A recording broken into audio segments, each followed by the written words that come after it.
Hey, good morning to those of you out there on the West Coast. Good afternoon to those of you here on the East Coast with me. We're going to get started in just a second talking cyber with DARPA. Really excited about that because I'm a serial entrepreneur, innovator at heart, and these guys are kind of the originators of innovation within the federal government. But before we do, I like to give you a tip for starting off early, getting here early and on time. I really appreciate that you do that.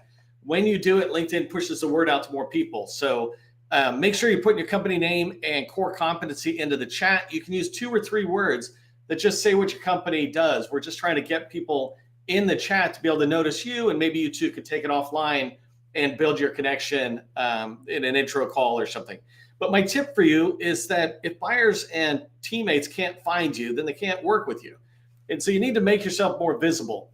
One way you can do that is go into LinkedIn, since pretty much everybody is here is using LinkedIn. Go into LinkedIn and add your capability statement. You can add your capability statement in a couple different spots. There's a featured section, or if you go down to your experience, you can put it in your experience section. Everybody in your company who's willing to do this, have them add the capability statement. LinkedIn and Google crawl that. So if somebody is searching for a HubZone company that does cybersecurity, for example, they might find you. And if they find you, maybe they'll have a conversation with you. But if you're invisible, then we can't see you. So that's a bad thing. That was just a quick tip for those of you here early and on time. I appreciate it. Remember, as we go forward, use the chat to build your network. This isn't just about me and Jen talking today. It's also about you making connections. These are government contracting folks here today. And so I want you to be able to meet and grow your network, meet new people and grow your network. If you don't know who I am, my name is Neil McDonnell. I am the president of the GovCon Chamber of Commerce. And I want to welcome you to my federal sales training, where today we're going to be talking about cyber. But generally, I teach tips for success in the federal market. I've been a small business government contractor in the federal market for 20 years. And since 2018, I've been teaching people like you that government contracting is not a secret. It's just a process. When we follow a process A to Z, we're going to have repeatable, predictable results. And that's what I want for you. That's some of the tips we're going to hear about today. Just repeatable, predictable results when you're trying to pursue innovation with the federal market. So we're going to dive in a second here. I'm going to be bringing Jen on stage with us. And let me just get my ducks in a row here. Bring it up. Okay, Jen, you can see me and hear me? Perfect. Yeah. Good. And I can hear you. So I'm going to pass the mic to you in just one second. But one of the things, as we get started, I'm going to go through really pretty quickly as many questions as I can get answers to today. Talking about cyber and DARPA, but one of the things that was really fascinating to me, or fun for me, was having conversations with you ahead of time, seeing how excited you are about the work you do, and with DARPA, with cyber, et cetera. And I thought that'd be a great way to just introduce yourself to the audiences. Tell us, why are you excited about the role that you're in? Yeah, great. And thank you all for joining in. I am thrilled to be here, but I'm thrilled to run the cyber program for DARPA because I never know what's coming next. We have done such great groundbreaking things that it's so neat to sit here and watch and help turn the impossible into the possible. And the fact that we can help fund these small businesses into successful businesses that can scale is really what this is all about. And I see it every day. So with that, Neil, I think we should get started. No, that's awesome. And I love that line, the impossible into the possible. I'm a big fan of being an American. Right? So let's get started with just the basics, because I know we have some people who are have some level of understanding about the cyber program, but from a high level, what is cyber, and maybe a little bit deeper, what is cyber to DARPA? Yeah, so cyber really is the largest source of early stage funding in the US, right? It's a congressionally mandated set aside program designed to really help small businesses grow and commercialize. And at DARPA, we really turn the impossible into possible. We are looking at early stage ideas. So at DARPA, our cyber program is hugely successful because at DARPA, that's what we do. We do large programs, we do cybers, but with the goal of really helping R&D develop and grow. Hey, there's a term you would use, and I'm going to brutalize it again, but you'll make it so much better. But there's a way of looking at DARPA's touching on innovation, the innovation you look for compared to maybe some other agencies. And I think you described it like holistically. But describe for me what that is, because I think that's a great way to go into what innovation are we talking about and why. Yeah, one of the benefits I have here working at DARPA is a lot of times at the DoD, you think of things like drones and satellites, right? But at DARPA, we are the creative branch of the DoD. So what I like to say is that we holistically serve the warfighter. So expand your concept of thinking. We do biological technologies, right? We did mRNA vaccines. We studied PTSD. We studied neuroscience in the government and said, hey, we need to start studying these things. So a lot of times when you have small companies that aren't quite sure where they fit because they're not the traditional type of DoD performer, they really should look at DARPA because we are where it starts. No, that is awesome. And one of the things I had asked Jen is that we go short. I just got to say, oh my gosh, I can't believe you're going to make it hard that I have to ask more good questions. You told me to keep my answer short. No, you're perfect. You're perfect. And I'm going to get even tighter with the questions. Really quick, before we go farther, I want to ask a quick poll question for the people who are listening, just to give Jen and me and others an idea who's out there. I'm going to ask you, what is your experience with CBER? And answer the number 1, 2, 3, or 4 into chat. So 1 is I've won a CBER award. 2, I've pursued CBER but no wins. 3, I've heard of CBER but really don't know much. And then 4, I don't know what CBER is, but I like the idea of money for innovation. So just put 1, 2, 3, or 4 into the chat as we go forward in there.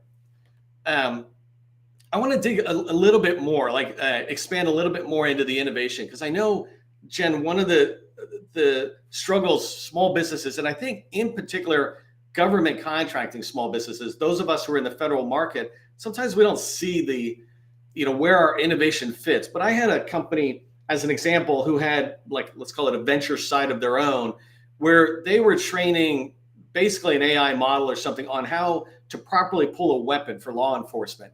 And usually you have a master trainer or something there doing it, but here they were training the computer to be able to do that. And so when we think about the warfighter, et cetera, is DARPA also coming all the way out to that side on all this emerging technology? And can you expand on some of the areas DARPA is looking for there?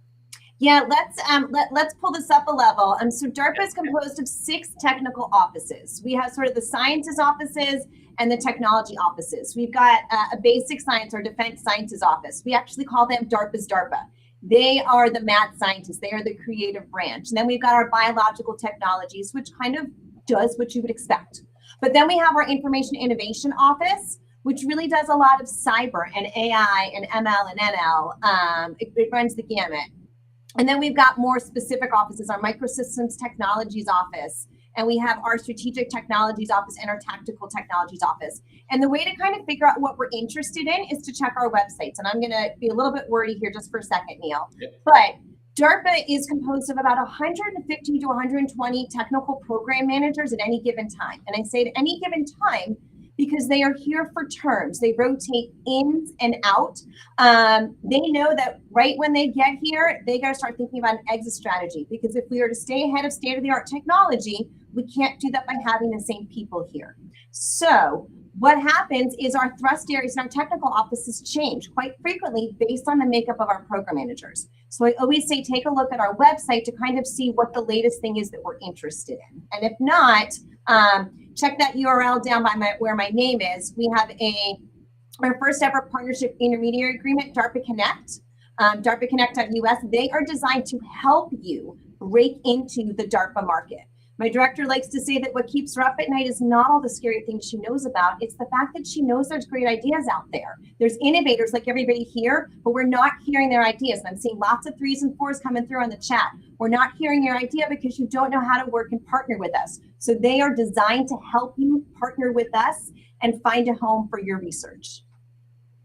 Yeah, and I would highly encourage people to go out and check out the website, even DARPA's website to start, and then DARPAconnect.us, because there's so much information. Even this morning, I shared a deck. I don't know if you saw it, Jen, but it was like the Information Innovation Office.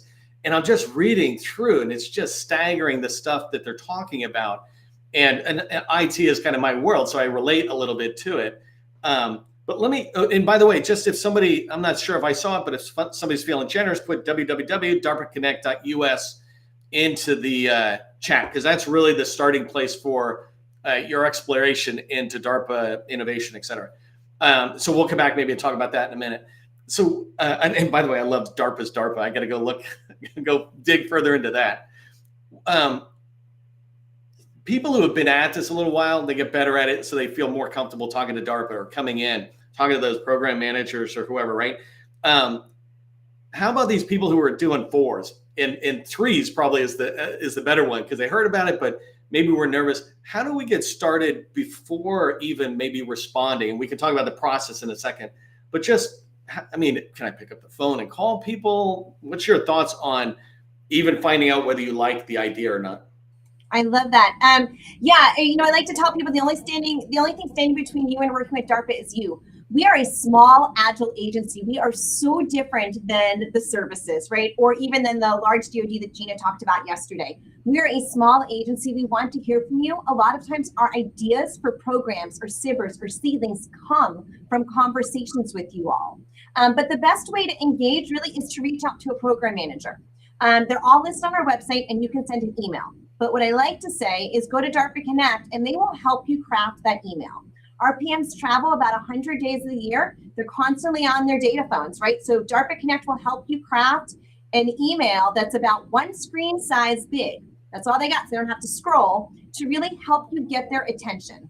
We speak in what we call the Heilmeier catechism, which is a series of questions that are real basic that kind of help you narrow the scope of your research so that you can relay it to the program managers. So figure out who you want to chat with, and if you can't, DARPA Connect can help kind of hook you up with the right program managers to connect with, and then they'll help you craft an email. But my one piece before I turn it back to Neil is to think wide, cast a wide net. Don't be narrow in where you think your application is going to be.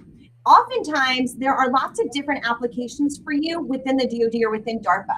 So don't just identify one program manager, identify multiple ones to reach to try to catch that net. No, like, I don't think I've heard of that anywhere, frankly. Like, we talk about going to PTACs or Apex accelerators or somebody else, and they can give you some guidance. But here's literally program managers within an agency willing to help you figure out how to shape your message so that you can go further into an agency based on their recommendations, et cetera. I just love that. I'm going to become a huge champion of DARPA Connect. Love it. And so first I wanted to come back and just reinforce this to everybody else, this idea that I teach in sales, that if you want to get somebody to open your email, you got to make it small and have one kind of purpose. So it's really easy. And I love the way you said on a screen. But I did want to pull a little bit more on something I know you were alluding to that you could go a little further into. Are those questions, if you've got them kind of at the top of your head, is, you know, those typical questions, and not the typical, but that you got to tell me who the guy is way back when who said, hey, just ask these questions, and it really helped you shape it. If you can give us those questions or paraphrase, those would be awesome, I think, for people to do. Yeah, absolutely. So DARPA runs on what we call the Heilmeier catechism. George Heilmeier was a DARPA director back in the 70s, and our program managers actually have to respond when they're pitching programs or pitching ideas to their office director or the director of the agency. They have to respond in the Heilmeier catechism, right? And so there's a series of 7 questions. We've kind of shortened it to 4 or 5 over time. But it's really, what are you trying to do? Explain with absolutely no jargon. And I should also add, I do this with my children. If they want something, they got to talk to me. It's a great way to kind of get some ideas together. What are you trying to do, right? How is it done today, and what are those limits? What's the limits of the current practice? What's new in your approach, and why do you think it's going to be successful? Who cares, right? If you are successful, what difference is that going to make, right? And the other one we try to kind of think about is like, what are the midterm final exams? What's the check for success? What does that look like? And so DARPA Connect will help you kind of frame your R&D proposal in a way, in a short email, to kind of get this information across the program managers. It's the language that they kind of understand. And if you think about it, as you are trying to scale your business and grow it, having a short little snip of what you do with no jargon so that anyone can understand is really going to help you scale for success. Yeah, it's just brilliant, the support that you provide industry out there. Or more importantly, I'm thinking how you came to realize how you could train us to better help you by going earlier in the process and getting us to be able to make this clear. DARPA, from my opinion, is the Silicon Valley of the federal government, if you will. And this is where the innovation happens, and even the innovation on the process side, which I really like. And I want to go to process in a second, but let's talk a couple of things around money and value, right? First off, I like to describe the SBIR program as just angel investing, seed stage, pre-stage, whatever it is, in the government. But what kind of money can people think about when they're thinking about innovative dollars? And without going too far into that, how are they protected? Like if they come together and work with you compared to working with a VC, what's the difference on that particular side? Got it. Yeah. So, all right, let's start with dollar values first, right? My SBIR budget this year is about 113 million and change, but I will tell you that this is where I start and it's never where I end. Because we are so innovative, because our program is so exciting, my colleagues at other agencies actually do a lot of what we call co-funding and chip money in to support our program. So my program does grow. Let's one more piece on money and then we'll get to what they can expect, right? My phase ones, which are the feasibility studies, are about $250,000. Our phase twos, or our directive phase twos, are about 1.8 million. Now, our phase ones are anywhere from, I would say, 6 to 12 months, an average maybe of 8 to 10. And our phase twos are about 24 to 36 months, right? But what can they expect from us, right? This is undiluted funding, right? This is funding that we are giving to you to fund this research and development idea without having a stake in your company or anything like that, like a VC. This is undiluted seed money to help get you started. And for those of you that are really early and are not sure if your idea is going to work, we are for you. I have a company that we funded about 6 years ago now. There was a group of doctors just sitting around one day and they said, what if we could get DARPA to fund the first year of our company? They didn't know if their idea was going to work. They didn't know. And you know what? 6 years later, they have 30 employees and $30 million in undiluted funding that has now been added to them. We are the place to start when you're not sure if this is going to work. We take those big swings, big risks. Yeah, no, that's brilliant. And even in the VC world, there's VCs that want you to be more mature and farther along, doing millions of profit or something. And then others who say, hey, we want to get there when you have the idea, or maybe when you're just starting to figure it out. I do want to pull a thread on that feasibility study, because it's actually just an unusual thing for me. I'm building out a new platform to support government contractors. And in this platform, 4 months ago, I formed this team of what I consider the five best of us here. And in the 4 months, we're just accelerating really fast. And we're not doing a feasibility study. We're like building a product as fast as we can. In SBIR, whether it's DARPA or across the board, is a feasibility study like trying to get those MVPs out? Or is it more paper concept? So feasibility tends to be sort of the white paper. Tends to be sort of the white paper phase. But I will say at DARPA, when we release our topics, I would cut it down to sort of a third, a third, and a third. A third of my topics are phase ones. Those are feasibility white papers. A third of my topics are released as directive phase two. In other words, we have skipped phase one. As long as you can demonstrate feasibility in your proposal, and we tell you what that needs to be and what that looks like, we can skip phase one and go right to phase two. And then the final third will release topics that are both phase one and directive phase two. Because while we know there's companies out there that can show feasibility, we don't want to miss on some of those good early stage ideas too. So we try to really make this as open as possible to cast that wide net to get the best pool of performers. And I don't know if you were about to talk about the straight to phase two, like what you expect from companies to be able to be considered for that. But what's that mean there? Yes, so we will outline that when we release a topic. It could be any number of things to show that you can demonstrate feasibility. And so what our program managers do, again, is they try to cast that wider net. They'll give you a couple of different ways that you can demonstrate it. And when you put your proposal together, you include that with your proposal for the directive phase two. Okay, no, that's perfect. And this idea of topics, right? You and I are saying the word topic, but for a lot of the people who are threes and fours in the previous answer, even that term is a different term. Talk to me about topics, and then do me a favor and throw on there also open topics if DARPA does that?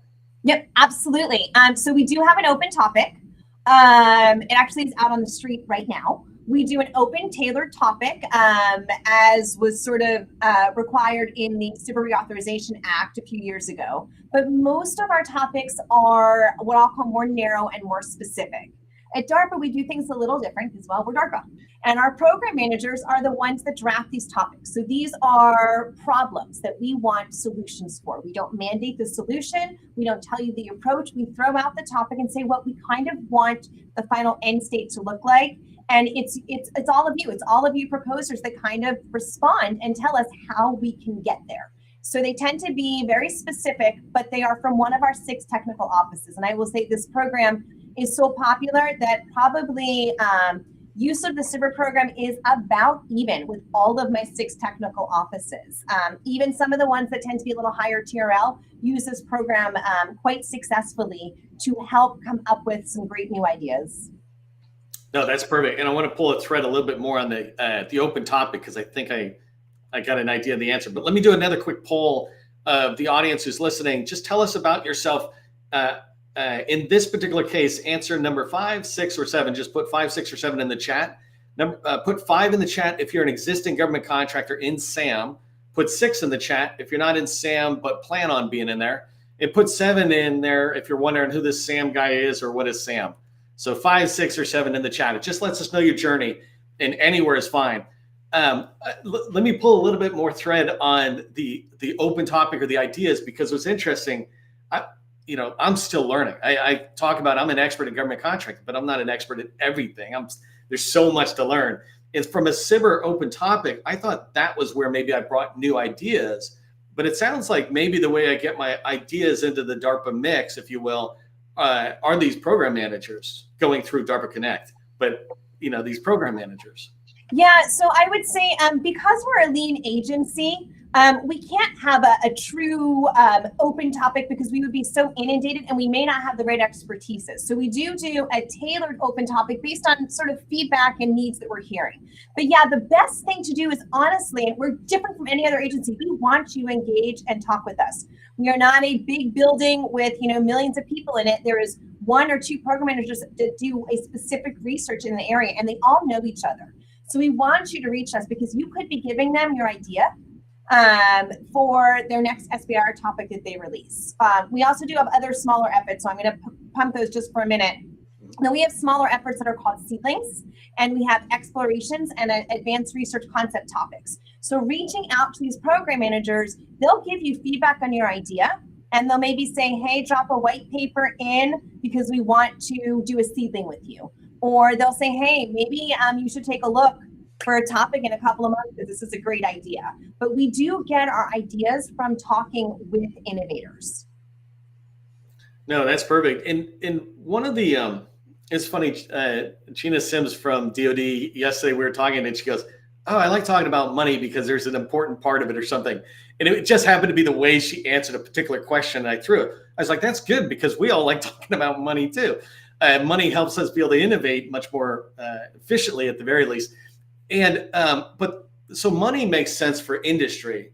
Why does and you had already touched on this a little bit in the beginning, but just tell me again, what's in it for DARPA? Why does DARPA want to do SBIR with industry? Why does DARPA, instead of just doing innovation all itself, why is it going out throughout America and looking for innovative partners, if you will? Well, yeah, I mean, I think it really, a couple of reasons, right? But the big one, right, it comes back to answering the call from our director, right? That what keeps her up at night is knowing that there's great ideas that she's not hearing because they don't know how to work with us. You don't stay ahead of state-of-the-art technology. You don't change the impossible into the possible by having the same people give you ideas. You have to go out there. And at DARPA, because we are the creative branch of the DoD, we do take big swings. High risk, high reward, high risk, no reward. And that's okay, because even if there's not a there yet, even if we do a SBIR or a program, a seedling, an STTR, and the research says it's not quite time yet, that's still given us some information and we can revector and go farther. We are that branch where you can take those risks and those big swings. And that's all because of our mission. DARPA was started in response to Sputnik. And at that time, Congress, the United States was surprised. And we decided we were never going to be surprised again. And with half a page of legislation, Congress gave birth to DARPA. And their mission is to be 7 to 10 years out, looking at what are those next big things. So you're not always going to hit them right, but you got to keep researching, you got to keep trying. And that's where these small businesses come in. Small businesses are key innovators, right? Small businesses know that they have to take innovation and big risks and big swings, because if they don't, they won't be here. That makes small businesses ideal partners for DARPA. No, that's awesome. I mean, we are the speedboat on the water kind of thing. I did want to pull one question out. We've got like 5 minutes left, but one question out of the chat that I saw that I didn't go too far into, but as it relates to SBIR funding, if I win a contract, et cetera, what's the relationship between SBIR dollars and any other dollars I might want to go after? Can I go after VC money? Even though they're taking a stake in my company, it's okay. DARPA's not. Can you touch on that a little bit? Absolutely. Small businesses a lot of times use SBIR awards to leverage to get more or get some interest from outside investors, right? And honestly, if you get some outside funding, that's fantastic, not only for your company, but you might be eligible for a match. So in most of our SBIR programs, me and my colleagues, right, we will match funds. So DARPA has what we call an enhancement program, where we will add an enhancement or matching funds up to $500,000 on your contract if you get outside funding as well. So we definitely encourage that. But I will also tell you that there is no cap on non-SBIR dollars, meaning dollars that are not specifically earmarked for SBIR. So if we have a SBIR program going for you and we have funded with SBIR dollars, but let's say my colleagues at the Air Force or Navy are interested, they can go ahead and add more money to your contract too and increase the scope of work and plus it up. No, that's awesome. It is, again, just testimony to how great the program is. I want to pull into DARPA Connect as we're going to the end, because just for everybody out there, one of the things we want you to do is to go check out DARPA Connect and register on DARPA Connect. This is the place you want to be. So DARPAconnect.us is the website. But do me a favor, again, Jen, from a high level, just talk about what can we find on there? Like if you think about the top 3 things for a beginner person into DARPA's SBIR program, what can we find on there that you want us to go look at or do? Love it. My favorite question, because I also run DARPA Connect. It is a free resource that you can maximize to the fullest extent of your desires or your ability. And there's basically 3 main components of DARPA Connect, right? They're designed to break down barriers to entry. So we do that in a couple of different ways. We have regional pop-ups. There is one coming up next week in Nebraska, and there is one in Albany in November. They're in person and virtual. And that's basically an all-day event, sort of what I like to call a teaser, in teaching you how to engage with DARPA, how to understand our broad agency announcements, talking about teaming, different pathways to DARPA. It's what I like to call one of your first touch points. But also on DARPAconnect.us, we have an online curriculum where you can go on and choose from, I think there's about 10 modules now, and we're adding 3 more next week. Choose from any of those. They take about 20 to 30 minutes total to kind of look through. There's a DARPA 101, there's a SBIR, STTR DARPA 101, there's even things with security and contracting. So those are self-paced learning modules that can help reinforce or actually serve as a basis for your understanding of DARPA. And then that final piece is what we call the Connect Corner. And that's my favorite piece, because that really combines the in-person with the virtual, where monthly we offer webinars and Ask Me Anythings. In fact, last week we did, or 2 weeks ago, we did a webinar with our director, Stephanie Tompkins. We did a fireside chat. And coming up in September, we have a security Ask Me Anything. But we also offer weekly coaching, one-on-one coaching, and office hours. Office hours are 10 minutes that you can kind of sign up and get quick answers to your questions. And coaching is about 30 minutes. They do fill up quickly, but it is really a resource that is designed to help you better be educated. I like to say, and Neil, you kind of touched on this in the beginning, I think that a lot of times the work that you do upfront to educate yourself on an agency is so important, because it helps you put together a stronger proposal. You really understand the agency. And so that when a topic drops, a BAA drops, and you want to respond, you already now understand the agency, what we're looking for. And that comes through in how you write your proposal. Yeah, no, I'm 100% with you. And like I said, I'm I think a DARPA Connect evangelist is what I'll start calling myself, because it's where we can go to learn all this stuff. You're making it easier. Sometimes we have to fight to learn. You're saying, no, we're going to make it easier. And every day we're going to try to make it easier on you. We're out of time, and hopefully you felt like this went fast, not slow. But Jen, on behalf of everybody, especially myself, I really appreciate you coming and sharing this information, because even though I researched ahead of time, even though I talked to you ahead of time, in this session, I was learning and writing furiously for myself. I'm like, oh, write this, note this down. And so the information was so awesome. So first, thank you. And then the second thing is just if, obviously you want people to go to DARPA Connect, but if you left us with one message from you to the audience, what would you want us to remember walking away, the one thing? Keep trying. DARPA's hard, but we want you and want your ideas. So if you're not successful the first time, ask for a debrief. Say, why wasn't I successful? Get some feedback. It could be you missed the mark, or it could be you did a great job and there wasn't enough funding. So keep trying, because with the help of DARPA Connect and with those sharpening of proposals, you can become a performer, and we need you. We need your ideas. No, you're awesome. I really appreciate you being here. I'm going to actually put you backstage for 1 second and talk to you in a minute and just close out with everybody. And so just letting everybody know that it's awesome. By the way, put DARPA Rocks into the chat. If you valued today's session, put DARPA Rocks. Tomorrow we're doing Missile Defense Agency is going to come in and talk about SBIR from their perspective, which is really going to be an interesting difference from what we heard today. And the last thing is, you can see on my, hopefully on my camera there, www.govconchamber.com/SBIR.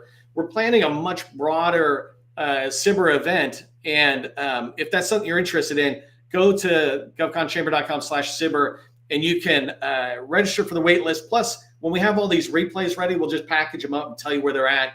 Any tips we have, any material that we get from DARPA and others, we'll put it there so it's all kind of in one place, easy for anybody to get free access to, and easy access. Okay, just as you move forward, remember, government contracting, it is not a secret, it's just a process. I will see you in the next training.